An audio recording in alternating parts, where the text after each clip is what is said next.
क्या जुलाई में ही नरेंद्र मोदी के पास लोकसभा में 2/3 बहुमत हो जाएगा? क्या मॉनसून सत्र से पहले नरेंद्र मोदी संसद में बहुत मजबूत हो जाएंगे? यह सवाल इसलिए क्योंकि एनडीए का नंबर बहुत तेजी से बढ़ता जा रहा है। 4 जून 2024 को एनडीए के पास लोकसभा के 293 सांसद थे। 17 अप्रैल 2026 को एनडीए का नंबर 293 से 298 हो गया। टीएमसी के 20 और शिवसेना उद्धव के 6 बागी सांसदों को जोड़ दें तो ये आंकड़ा 324 पहुंच जाता है।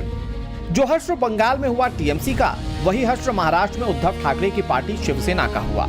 अब समाजवादी पार्टी में टूट की खबरों से खलबली मच गई है। मोदी विरोधी पार्टियों में मची भागम भाग पर अलग ही नैरेटिव सेट किया जा रहा है।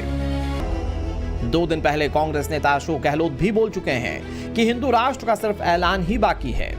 हिंदू राष्ट्र तो बन चुका देश, खाली फॉर्मल डिक्लेयर करना बाकी है देश के अंदर। हिंदू राष्ट्र को फॉर्मल डिक्लेयर बाकी रह गया है, बाकी हिंदू राष्ट्र तो बन चुका है। अब कांग्रेस नेता जयराम रमेश एक अलग ही शिगुफा लेकर आए हैं। जयराम रमेश का कहना है कि विपक्षी दलों से बदला लेने के लिए तोड़फोड़ की जा रही है और 2/3 बहुमत जुटाकर मोदी सरकार मॉनसून सत्र से पहले ही विशेष सत्र बुला सकती है। मॉनसून का सत्र आने वाला है और गृह मंत्री दावा कर रहे हैं कि अगर उनको 2/3 बहुमत उसके पहले ही हासिल हो जाती है, वो एक विशेष सत्र बुला लेंगे। वो रोज कुछ ना कुछ संख्या बढ़ाने में लगे हुए हैं।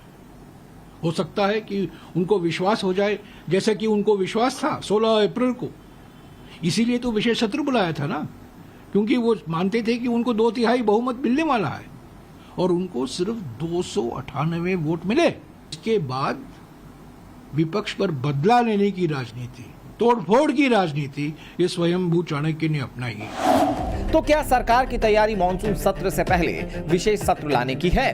1.5 महीने पहले तक किसी ने सोचा नहीं था कि ममता बनर्जी की पार्टी टूटकर इस कदर बिखर जाएगी, लेकिन ममता की पार्टी कोलकाता और दिल्ली दोनों जगहों पर टूट गई। उद्धव ठाकरे की शिवसेना 2022 में टूटी थी। उद्धव ने शिवसेना यूबीटी बनाई और अब उनके 9 में से 6 सांसद टूट गए। तो क्या अगला नंबर समाजवादी पार्टी का है? सुहेलदेव भारतीय समाज पार्टी के नेता और यूपी सरकार में मंत्री ओम प्रकाश राजभर ने पहले ट्वीट करके सनसनी मचाई, फिर ओपी राजभर ने टीवी कैमरे पर आकर बयान भी दिया और अब फिर ओम प्रकाश राजभर ने समाजवादी पार्टी में टूट की बात दोहराई है। राजभर का दावा है कि अखिलेश सरकार के दौरान खनन घोटाले और गोमती रिवर फ्रंट प्रोजेक्ट से जुड़ी गड़बड़ियों की जांच के दायरे में कई समाजवादी सांसद हैं और यही जांच का दबाव उन्हें बीजेपी के संपर्क में लाया है। इतना ही नहीं, ओपी राजभर की माने तो रामगोपाल यादव ने चिट्ठी में सांसदों के नाम दिए हैं। राजभर ने समाजवादी पार्टी में टूट की बात कही तो अखिलेश यादव ने पलटवार किया। भारतीय जनता पार्टी जो औरों की पार्टी तोड़ रही है, औरों के सांसद छीन रही है, यूपी में उन्हीं के विधायक तैयारी में हैं पाला बदलने के लिए। बात यही नहीं रुकी। ओपी राजभर ने अखिलेश यादव के खिलाफ सोशल मीडिया पर मोर्चा खोल दिया। सोशल मीडिया प्लेटफॉर्म एक्स पर राजभर ने लिखा, अरे अखिलेश यादव जी, अभी रामगोपाल यादव जी की सिर्फ चिट्ठी का जिक्र किया हूं। खनन घोटाला और गोमती रिवर फ्रंट के पापियों का नाम लिख दूं तो भूचाल आ जाएगा। एक और पोस्ट में राजभर ने लिखा कि सपा के बागी सांसदों के गुट का नेतृत्व उत्तर प्रदेश की बागी भूमिका एक लाल करेगा। बलिया के जिस बागी लाल के बगावत की बात ओपी राजभर कर रहे हैं, वो समाजवादी पार्टी के सांसद सनातन पांडे हैं। ओपी राजभर ने दावा किया कि सनातन पांडे समाजवादी पार्टी की ब्राह्मण समाज की बैठक छोड़कर दिल्ली में मौजूद हैं और टूट की पटकथा लिखनी शुरू हो चुकी है। राजभर के दावों की सच्चाई जानने के लिए नवभारत की टीम सनातन पांडे के पास पहुंची तो उन्होंने ओम प्रकाश राजभर के दावे को सिरे से खारिज कर दिया। Sanatan Pandey by birth by name जीवन वर्ष समाजवादी हूँ। बहुत वो पार कर रहे हैं, हद पार कर रहे हैं और जब हद पार होती है तो मरता क्या नहीं करता। एक आप जो है शख्स ईमानदार शैतान आदमी पर आप ऐसे आरोप लगाते रहेंगे तो उसका भी कहीं ना कहीं मन दुखी होगा, मन में बौखलाहट आएगी।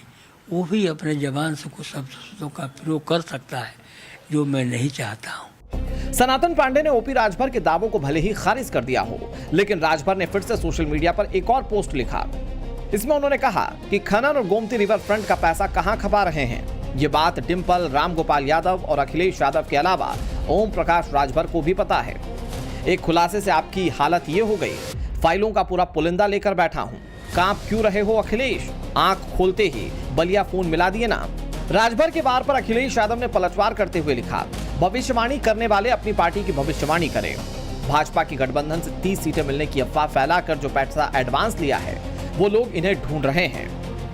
अखिलेश यादव और ओपी राजभर में वार पलटवार जारी है, लेकिन राजभर ने जिस चिट्ठी का जिक्र कर रामगोपाल यादव का नाम लिया, 24 घंटे से ज्यादा का वक्त बीतने के बाद भी रामगोपाल यादव ने आरोपों पर कोई सफाई नहीं दी। रामगोपाल यादव की इस चुप्पी ने टूट के संदेह को और भी गहरा दिया है। हालांकि शिवपाल यादव कैमरे पर जरूर आए और ओपी राजभर के दावों को हवा हवाई बताया है। ये सब झूठे लोग हैं और जब चुनाव आ जाता है ना तो इसी तरीके की बातें करते हैं। ये बार्गेनिंग करते हैं, ज़्यादा से ज़्यादा सीटें मिल जाएं और ज़्यादा सीटें मिल जाएं, फिर पैसे कमाएं उनसे सबसे। और मुझे तो लगता है कि ट्वीट करने का भी पैसा इन्हें बीजेपी से मिलता है। सब जानते हैं ये हवाई नेता है, कोई डरा नहीं। और समाजवादी पार्टी साथ है। और समाजवादी पार्टी के पास लोकसभा में 37 सांसद हैं। 37 सांसदों के 2/3 का मतलब हुआ 25 सांसद, यानी कि 25 सांसद एक साथ टूटे तो दल बदल कानून लागू नहीं होगा। क्या समाजवादी पार्टी के 25 सांसद एक साथ टूट सकते हैं? बीजेपी और उसकी सहयोगी पार्टियां टूट की बात तो कर रही हैं, लेकिन सब अपने अपने हिसाब से गिनती कर रहे हैं। सपा में तो अभी 25-26 सांसद टूटने को तैयार बैठे, हम लोग तोड़ ही नहीं रहे हैं। हम लोग तो 27 में जानते हुए अपने आप ही टूट के चले जाएंगे। बहादुर हैं तो अपने सभी सांसदों की बैठक बुला ले, सभी सांसद विधायकों की बैठक बुला ले, बहादुरी पता चल जाएगी कितने बहादुर हैं उनके। कितने नदारत रहेंगे? मैं बता रहा हूँ ना, 22-23 नदारत रहेंगे। ज्यादातर सांसद विधायक उनके पता हमारे पास भी संपर्क में है कि साहब हमको किसी तरीके दिल्ली ले चलो, अब दिल्ली बात कराइए। समाजवादी पार्टी के हैं, कुछ कांग्रेस के भी हैं। तो जो भी लोग हैं एक विशेष विचारधारा को छोड़कर जो हिंदुत्व विचारधारा वाले हैं वो सब लोग चाहते हैं कि भारतीय जनता पार्टी के साथ हम आए। मोदी विरोधी पार्टियों में तोड़फोड़ और भागम भाग के बीच उत्तर प्रदेश में अगले 8 महीने में विधानसभा चुनाव होने हैं। कुछ मीडिया रिपोर्ट्स में यह भी दावा किया जा रहा है कि उत्तर प्रदेश में कुछ पार्टियां 2 करोड़ रुपए से लेकर 8 करोड़ रुपए तक में विधानसभा का टिकट बेच रही हैं। साथ ही सियासी पार्टियों में तोड़फोड़ पर क्रेडिट लेने की होड़ भी मची हुई है। Bureau report, times now Navbharat.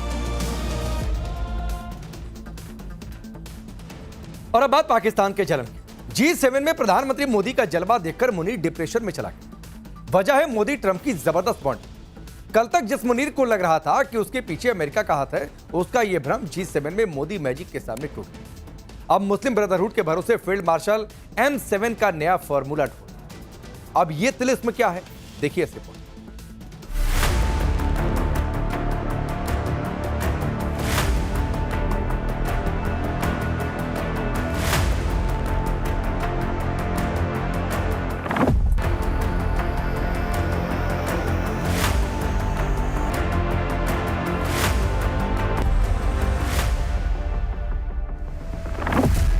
Bharat G7 का मेंबर नहीं, फिर भी इतनी इज्जत।